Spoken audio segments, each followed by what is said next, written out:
Welcome back to Math 103. This is video number 14 on measuring power. We have now measured the distribution of actual power in this weighted voting system, 6:432, in two different ways. We have measured it according to Banzhaf's approach and according to the Shapley-Shubik approach. These two approaches differ in the specific numerical details. Each one comes to a slightly different conclusion about what fraction of the power northern Jersey has, but they come to pretty much the same overall conclusion that northern Jersey is getting much more than its proportional share that you would have expected based on what fraction of the total weight it has, and that in turn was based on what share of the total population it has.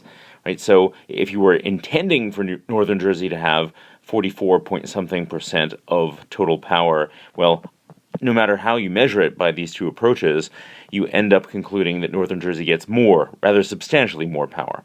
You also conclude by either method that central Jersey gets rather less than we had originally intended, and southern Jersey gets a little bit less than we had originally intended. So they differ in the details, but they come to the same overall conclusion. Now, there are examples you can dream up where they actually come to very different conclusions, even on the general level, but not here. So why is that significant? Because if you're going to court making an argument that a certain proportional voting scheme is shortchanging one of the regions of the state, it's very helpful to have more than one mathematical argument, more than one piece of mathematical evidence. So if you roll out the Banzhaf analysis and reach a certain conclusion that central Jersey is being shortchanged, you don't want the lawyer on the other side to say, oh, you've got your measurement of power, I've got a different measurement of power. You want the various measurements of power to be reaching the same conclusion, and when they do, that strengthens your argument.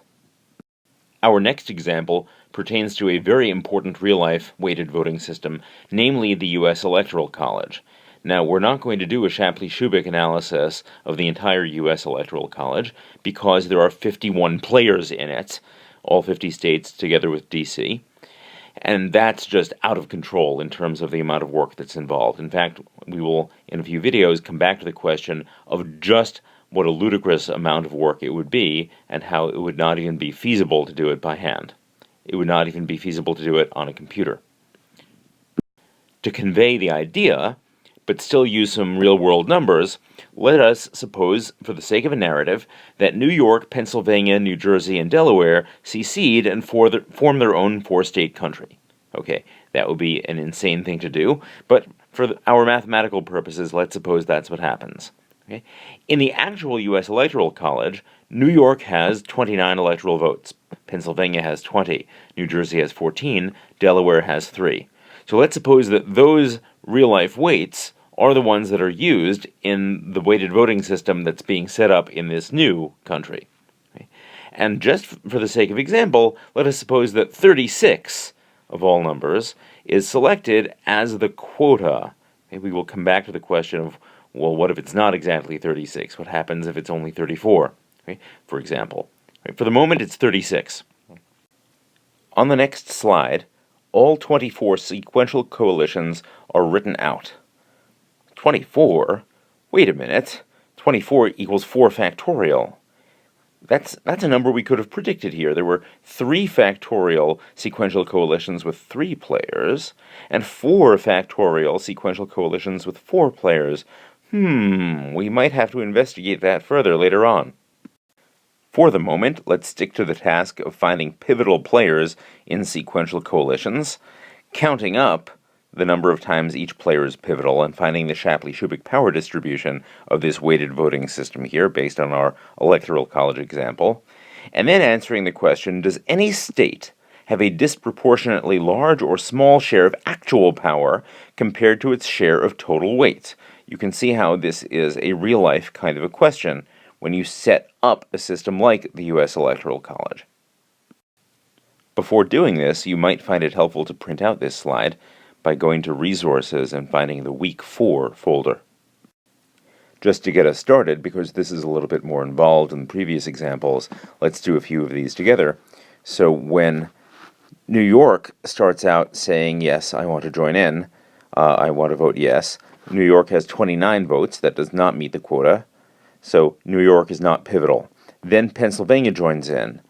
Now we have New York and Pennsylvania voting yes. That's a total of 49 votes. That does meet the quota, and therefore Pennsylvania is pivotal here.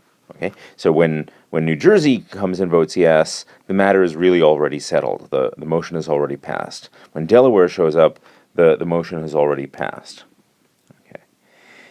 Another one I'd like to call attention to particularly is right here.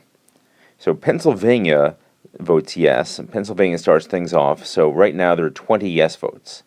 Then New Jersey joins in, contributes 14 yes votes. That makes a total of 34 yes votes right here. So 20 for Pennsylvania, 14 for New Jersey. Not enough yet to win, and so it's only when Delaware shows up and contributes 3 more votes that now the total is 37,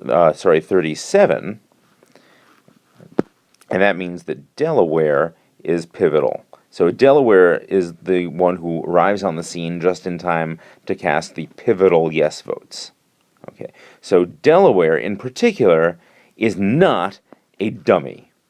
And the non-dumminess of Delaware shows up in the Shapley-Shubik analysis just as it would in the Banzhaf analysis.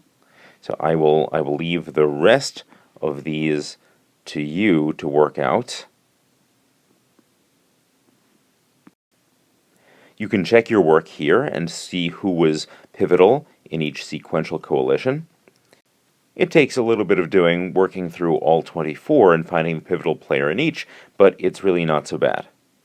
The bottom line is that after you found all of your pivotal players and counted up, so we know in advance there are 24 instances of being pivotal. We know this in advance. That's one of the great things about Shapley-Shubik. Since there is exactly one pivotal player in each sequential coalition, the number of instances of being pivotal is the same as the number of sequential coalitions. So with 4 players, that's got to be 24. So after counting up, it turns out that New York has 10 instances of being pivotal, Pennsylvania 6, New Jersey 6, and Delaware 2. So we ask, how fair is this? In the sense of, how does each state's share of actual power, according to Shapley and Shubik, compare to their percentage of total weight, what they thought they were going to get by way of a share of power? Well, New York is slightly shortchanged, but that's not so bad in the scheme of things. Pennsylvania, somewhat shortchanged. New Jersey is coming out a little bit ahead, and Delaware is coming out ahead. In proportional terms, Delaware is coming out way ahead, in the sense that Delaware has almost twice as much actual power as it thought it was going to get. Whether a player is a dummy or not does not depend on how you measure power, that is, whether you're using Banzhaf's approach or Shapley and Shubik's approach. Right? You're either a dummy or you're not, just as you either have veto power or you don't, just as you're either a dictator or you're not. So before going on to the next video, let's think about the following question about the same example based on the Electoral College. The same quota and weights that we were looking at before. Delaware is the state with weight 3, so if anyone's a dummy, it's going to be Delaware. Now, since the quota is 36 in this example, here's your question. What has to be true about the total weight of the players to the left of Delaware in order for Delaware to be the pivotal player in a sequential coalition?